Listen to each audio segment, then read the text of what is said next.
Red Ragers, today I decided to start something called Red Reviews or Reddview. I don't really know which. Let me know which I should use going forward, since I'll turn this into a series. As I'm sure you can tell, I kind of post whatever I feel like on this channel, so I thought I'd try a review as well, hence the name Red Reviews or Reddview. Again, don't know which yet. I mean, listen, I watch TV shows and movies sometimes, and after someone finishes the show, they usually move on despite having put hours and hours into watching that show or movie. So I figure I might as well farm content out of the shows and movies I watch, otherwise what's the point of even doing it if it's not for content? Which brings me to my next point. Today, I will be reviewing, get it? The TV show Adventure Time. Review. I never had cable growing up, which was sad, but I recently got Hulu, so I've been watching a few old cartoons that I never had the chance to watch when I was younger. I started with Adventure Time, a show about the crazy adventures of Finn the human and his brother Jake the dog, who has stretchy magic powers. As the show goes on, it covers their adventures, but it also tells the story about Finn, how he grows up, and sort of his coming of age. It is really interesting to see the character development throughout the show, with Finn growing up and lots of other supporting characters getting their own in-depth storylines and character development of their own. Now that I've kind of given a rundown about what the show is about, I'd like to go over a few key points and kind of review them, I guess. Sort of like stuff like setting and characters, and a few more things. Setting. Adventure Time is set in the land of Oo, spelled with 3 O's, which throughout the show is shown by flashbacks and remnants to be Earth after an apocalyptic war, with ruins of cities and old artifacts from the world we know today scattered throughout these flashbacks, and even seen in the show as like remains or kind of broken down things like being overtaken by the Earth. The Great Mushroom War, which began the decay of modern society, brought magic and mutation to Earth, basically transforming it into what you see in the show. Throughout Oo, there are a plethora of kingdoms, each having a princess or a king or something like a leader, each with crazy landscapes and culture and area. The main ones are shown are the Candy Kingdom and the Ice Kingdom. Not all land are kingdoms though. In many adventures you can still see the large mysterious forests, beautiful mountains, deserted wastelands, lush rivers, and much more. Being a guy who loves to travel, the beauty of Adventure Time is always something I feel gets overlooked. There is always some new place Finn and Jake find, the setting is truly expansive. From their iconic treehouse to the center of the Candy Kingdom to the Fire Kingdom to the Icy Mountains, there is always something beautiful to see in Oo. Characters. Adventure Time features a wide cast of characters, some having full storylines and lots of character development, and some being no more than a comedic, quirky side character. The main characters are Finn, Jake, Princess Bubblegum, Marceline the Vampire Queen, Ice King, and Bimo. There are many more characters featured, some having great development like Flame Princess, and others being kind of dull like Neptr. Not saying I don't like Neptr, but there wasn't much story there. It was a bit frustrating to have some inconsistency in which characters were getting developed and features while others got left in the dust, since there were so many characters that could have been fleshed out, and some that were and some that weren't. But overall, it was so cool to have so many rich supporting characters in the show. It made so many episodes awesome, and kind of made the show what it really was. Sometimes it felt a bit forced when they added characters to the show, like Flame Princess seemed to originally just be there for a romantic interest for Finn, but later, she became much more of her own person, which was pretty cool to see.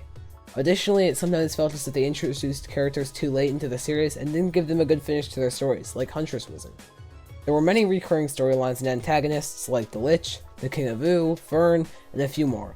The villains were always pretty decent throughout the show, with some of them having in-depth development and becoming heroes by the end, and some just were kind of mediocre. Overall, the characters in this show had some flaws, but most were awesome and well thought out and fit in perfectly with the magic, wacky, sometimes eerie and mysterious feeling of the show. Plot. Adventure Time had 10 seasons, each having around 26-ish episodes, although some had more and some had less. Each episode was about 11 minutes long, which definitely had its pros and cons. It fit well with the nature of the show, although sometimes it made more impactful episodes feel shortened and hurried in terms of plot, which was disappointing. The recurring storylines were always beautifully put together, and each season had something driving the story, making you look forward to the finale of said season. One cool thing that they did throughout the show was have some episodes be animated in a different art style, which was cool to see characters in different styles, and for some sort of art style or guest artist type thing to be featured every so often. They also had original songs peppered throughout each season, and music and song was such an important part and continuing theme throughout the show. The power of music was a theme that lasted the series. Some songs were excellent, like Jake's All Warmed Up Inside or Marceline's I'm Just Your Problem, while other songs kind of fall flat or weren't really that catchy or very impactful in my eyes. All in all, the music was often awesome, from the instrumental ones to the lyrical ones. They were usually great throughout. Each episode varied between serious development and plot to fun adventures with magic, usually including some fun supporting characters. Obviously there was some in between with this, but it was usually going to be one of the 2 episodes. In later seasons, they would run these special, like, mini-series things, I guess you could call them, where they would have a different intro to usual and a subtitle thing that would make them something different. Like Adventure Time Stakes. They had these mini-series 3 times: Adventure Time Stakes, Islands, then Elementals. These mini-series ran as normal episodes, but each were in 8 separate parts, so 8 11-minute episodes. This was great because these mini-series were great for character development, often had really compelling plots that specified on a couple characters and really just developing them, and it was just a different setting to normal usually as well. And it was just a really interesting minute. Most of these were really, really interesting. And these were probably some of the highlights of the show. However, it was somewhat ruined for me when I learned that these were part of regular episodes. This meant that when they ran these, half the season would just be the mini-series. While that's fine because the mini-series are good, most of these felt a bit disconnected from the show when you were only seeing a couple of the cast members, and some cast members would be not seen for 8 whole episodes while the mini-series is running. However, I understand why they had to run these as regular episodes instead of hour-long movie-type things. Otherwise, the usual fans might not see them, and it would be hard to keep these, like, canonical since they were so integral to the characters they were about. Most episodes were very fun and interesting in the overall show, but a few kind of got really weird, and sometimes looking back on the show, it got really dark at times too. They covered some heavy subjects, like Princess Bubblegum's authoritarian ways and how she made this entire forest of gumballs to, like, make sure people were behaving. And another time when Finn dreamed he had an entire lifetime lived in a pillow world, and he lived his entire life in the dream, and then when he died, he woke up. Which must have just, they kind of glossed over that, but looking back, it was like, holy cow, you just lived an entire life in a pillow world, and now that's just gone. That would just, that would mess me up. Or when this cookie person committed suicide, or when Finn and Jake had to suck on Finn's hair to stop a virus. Yes, it was as gross and weird as it sounds. Some of the episodes were weird, I'll be honest, but most of them were really awesome, and even the weird ones were sometimes kind of charming. Criticism. Most of the criticism I have for the show has already been mentioned in the previous sections, however there's a bit more I'd like to say or clarify. The show had a problem with adding certain recurring characters in for one specific use, then not knowing what to do with the character after their purpose was used up, which was definitely a disconnect, as I had previously aforementioned, with something like Flame Princess, but they did redeem her. I mean, again, towards the end of the run of the show, they had a real villain problem in my opinion.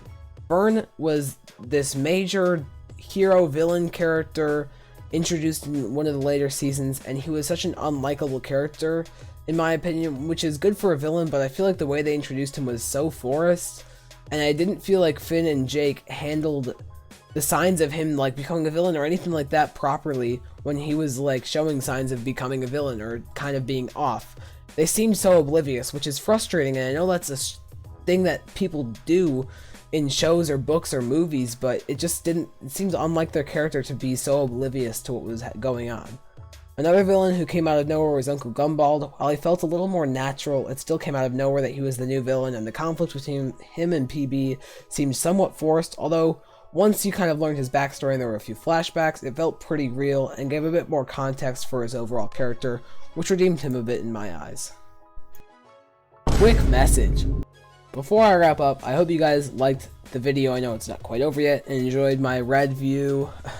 I don't know if I'll continue this, but seriously, give me your thoughts in the comments. This is kind of the type of video where feedback to me is very, very important. I know I don't really care about feedback or ask for it that much because I kind of just keep on doing what I'm doing, but it really is important for me in this type of video. If like there's anything I should change or anything I should do differently, if you guys like the review, that sort of thing. And don't forget to tell me about which name you like, Reddviews or Reddview. I mean, I'm conflicted between the two.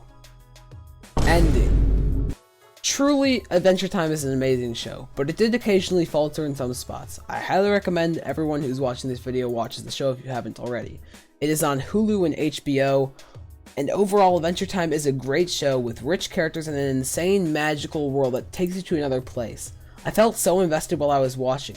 There are so many incredible places, quirky magic and events, and the artwork is always simplistic, yet beautiful. Another great thing I forgot to previously mention was their use of telling a story in the background. So many flashbacks had little details that were connected to the time the characters were really living in. Such as, in a flashback you might see like ruins of an old like TV or an old like car or something like that, and it was always really interesting to see those types of things. I mean, you could rewatch the show so many times and still see little Easter eggs with foreshadowing or references to different things.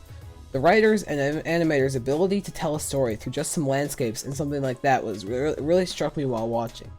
The ending of the show is set loads of years in the future, and you were able to see brand new characters that could possibly be Finn and Jake's descendants going around the land that once was Zoo. I mean, obviously it's changed a lot since then, which is another brilliant thing because it leaves so many things to the imagination. Again, you are able to pick out loads of remarkable little details from the time Finn and Jake are alive. There is so much extra lore, and it really enriches the show to a whole new level.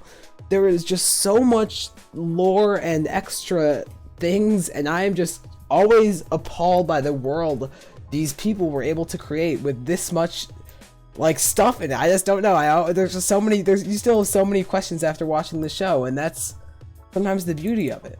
We never got to see the ending of Finn and Jake's story, but it leaves you wondering about everything that happened. After I finished, I was left thirsting for more about all the characters' endings. However, after reflecting a bit more, I've realized that it's sometimes important to leave some things unanswered. Leaving it to the imagination may not always leave you with a satisfying ending, but that's how life ends sometimes. Part of the journey is the end, and Adventure Time's journey is over. The feeling of song is a common theme throughout the show. Sometimes songs can make you feel emotions you can't even describe. I think Jake said it best. Music is powerful, man. It speaks to a primal pit in our brains. It makes anyone want to get up and get their knees going. And I think only one song can describe the emotion I felt after watching all of Adventure Time.